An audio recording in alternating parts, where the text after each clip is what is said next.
Hi, I'm Brian Coppas, and I'm the principal here at Urbandale High School, and this is Tim Lazier. He's an art teacher here. We conducted an interview here in the last couple days, an observation, and we're going to work through our post-observation conference. Um, Thinking about that lesson that day, and the students had mirrors, and then they were going to draw an eye. How do you think the lesson went? Well, I think it went pretty much how I planned. At the end, I had some students come up, and one student said that he knew most of the information, but he didn't know some of the information, so he appreciated that. And I had quite a few said that they really liked it because they had time to reflect on doing something that they liked to do. So they said they did learn. I have more people say that they learned information that day. The learning target was, I can represent a realistic human face on a flat surface.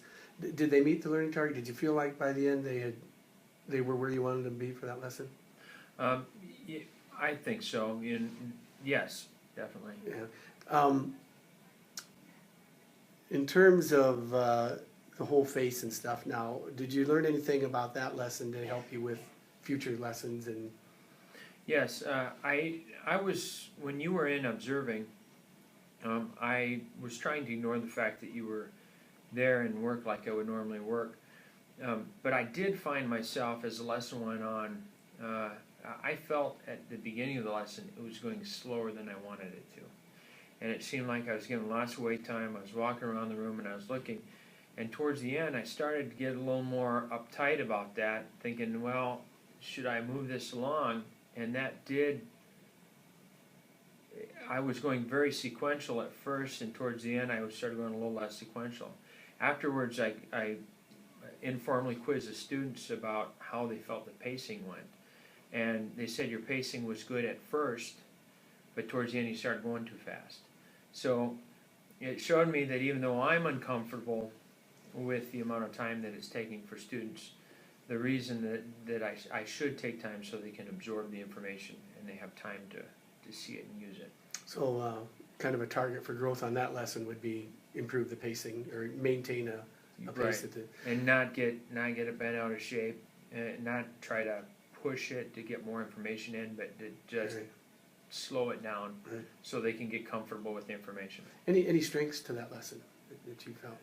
I think it's concrete, and I think that with education in general, my goal is, it's weird, when I was becoming a teacher, one thing that stuck with me is that I formed the opinion based on some of the information I was learning that as much as possible we should keep high school education like elementary school education. We should try to stay as concrete as possible with what we do. And so I think that lesson where I was having them touch their face and where I was having them look in the mirror at themselves and trying to make it as practical as possible, I think that's its greatest strength, probably. Yeah, that's really interesting. Yeah, that was interesting to see them touch and then try and put that to paper too. Let's take a look at the Iowa teaching standards. And, Okay. in the pre-observation, just a couple things we tried to focus on. Standard 1, implement strategies supporting student building and district goals. Do you feel like we hit on those at all? I do. One of our biggest challenges, I think, in terms of teaching is student engagement, and that's been a big goal for us in our building. And I think that this is the type of lesson that, from experience in doing it over the years and getting student feedback, it seems to engage them. I continually get students that expect me to do this because they've seen their friends go through it, so when they take the class, they expect me to do this. All right, good. That's a good answer. I appreciate the connection to our goal, our building goal, student engagement goal. Uses knowledge. I'm looking at standard 2 now. Uses knowledge of student development to make learning experiences in the content area meaningful and accessible for every student. All right. Well, I think that this is a very egocentric assignment. I mean, you're looking in the mirror at yourself. Also, I know students in high school, it's a weird thing with art education, is the holy grail for a student in high school is that they can do realistic work. But yet when you try to have assignments heading towards realism, many times either adults or students are freaked out by that. They doubt their abilities. So the goal here is I try to connect with their goal, and their goal really is not to be an abstract artist, is to be able to, for the most part, is to be able to have the skill to do realistic work. The other thing is they're taking pictures of themselves all the time. So to look in the mirror at themselves and look at themselves, you know, these people are learning to be adults and learning to think about others first, but they're still very much thinking about themselves. So I think an assignment where they're studying themselves is appropriate. Select strategies to engage all students in learning. You know, I don't think we need to do. I mean, we're going to look at our data in a little bit, and we could look Okay. at it now, I guess. But as long as we have the data and our discussion was engagement. Any reflections on what you learned in terms of the data as you looked it over? I was fairly happy with the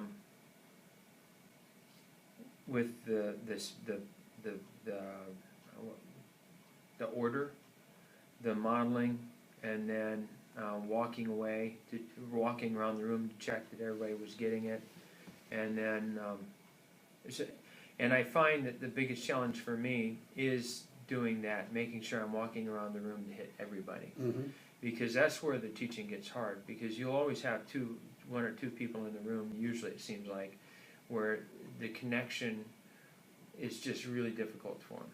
And to drag them along, or to find ways to engage them and get them to come along and everybody to see it, that's where the real challenge comes in. So, but as you made the marks here, I actually did better than I thought I had, to be truthful. But you can always improve. Well, on doing that. and that's what I want to talk about a little bit, as long as we're on the topic. I too was impressed with the student engagement. It's a very engaging activity. I really got to give you compliments on how interesting and engaging that particular activity was for students. And I think the modeling and the breakdown of skill by skill as you work them through it, I think that really helps them pick up the skill. It looked like you've done it a few times and probably reflected on it and really have done some things to improve that lesson. Mm-hmm.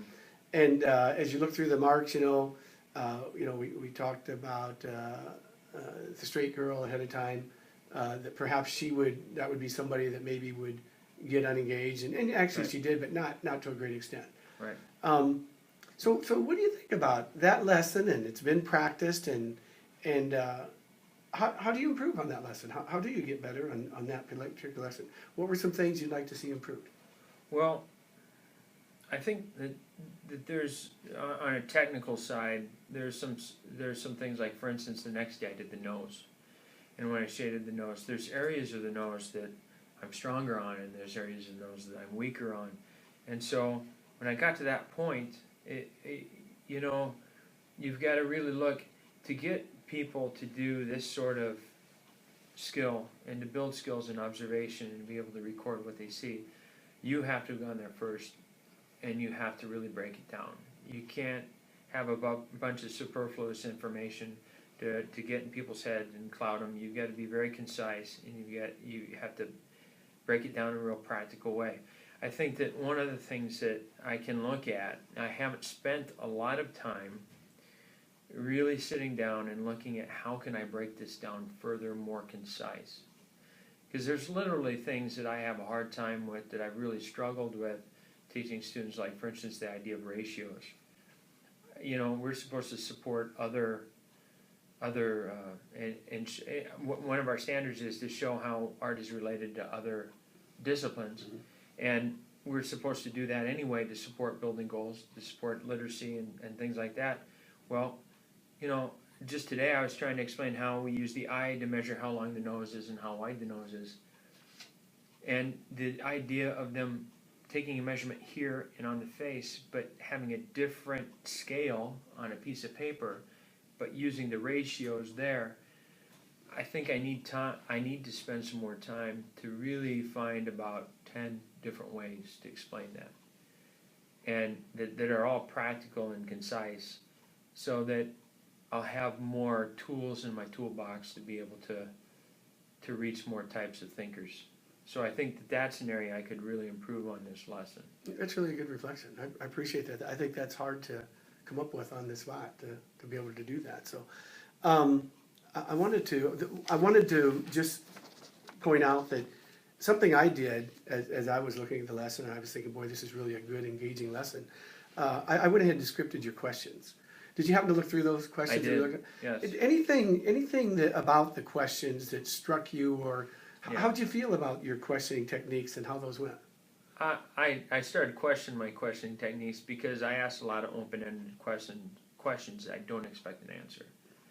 I'm constantly throwing questions out, and I'm constantly asking them things, and I wonder if I should switch that up a little bit, continue to do that, but then interject specific questions where I do want answers.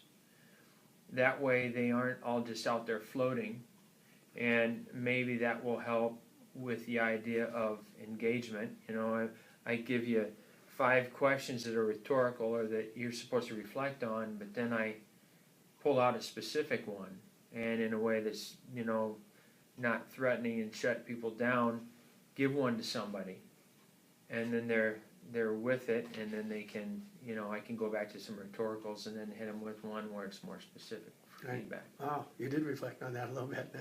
That's good reflection too. I guess one question I have is wait time. I think I might even wrote a comment on wait time. Right. In terms of getting the kids to think, what do you think about appropriate wait time? And I think you hit on something when you said, you know, maybe too many questions and some rhetorical questions. How does wait time play into that? Well, that's the problem with pacing, and when you're trying to get things done. Right, I see. You know, when you want to get through material and you really and you want to get from point A to point B, my problem with wait time is that you want to give people wait time, but you still have some place to go. So I haven't really sat and looked at my wait time. I have caught myself moving on and then stopped, and then giving more wait time. But sometimes I think that I don't give enough because we're trying to get enough information covered, and so, or you want to get through a skill, but you know you've got to also ask yourself, is the wait time going to be enough to really give them time to hear the question, and then reflect on the question, and then in this situation apply what they're doing. So that hearing it, reflecting it, and then applying it, that takes some time. Yeah. And especially for some people, it takes quite a bit of time. It's just something to think about. And clearly, my scripting the questions had given you an opportunity to reflect some of your questions, and so you really thought about it, and that's a pretty thoughtful answer too. Something that maybe somebody doesn't consider is, yeah, I want to give them wait time and get them starting thinking, but there's a balance between that and also moving through the skills. So Right. as long as you're thinking about that, I think that's legitimate.